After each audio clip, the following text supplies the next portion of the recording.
জাতীয় দলের ক্রিকেটার ও সাবেক সংসদ সদস্য সাকিবুল হাসানের বিরুদ্ধে হত্যা মামলা দায়ের করা হয়েছে। তাকে মামলার ২৮ নম্বর এজাহার নামীয় আসামি করা হয়েছে। বৃহস্পতিবার নিহত পোশাক শ্রমিক কর্মী রুবেলের বাবা রফিকুল ইসলাম বাদী হয়ে ডিএমপির আদাবর থানায় মামলাটি দায়ের করেন। ডিএমপির আদাবর থানার পরিদর্শক মোহাম্মদ নজরুল ইসলাম মামলার বিষয়টি নিশ্চিত করেছেন।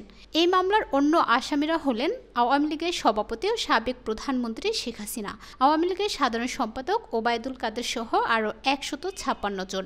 মামলায় অজ্ঞাত আরও ৪০০ থেকে ৫০০ জনকে আসামি করা হয়। মামলার এজাহারে বাদী অভিযোগ করে বলেন, গত ৫ আগস্ট রুবেল আদাবরের রিং রোডে প্রতিবাদী মিছিলে অংশ নেয়। এ সময় আসামিদের প্রত্যক্ষ পরোক্ষ নির্দেশ, প্ররোচনা, সাহায্য, সহযোগিতা ও প্রত্যক্ষ মদদে কেউ মিছিলে গুলি ছোড়ে। বুকে ও পেটে গুলিবিদ্ধ অবস্থায় রুবেলকে হাসপাতালে নিলে চিকিৎসাধীন অবস্থায় ৭ আগস্ট মারা যান।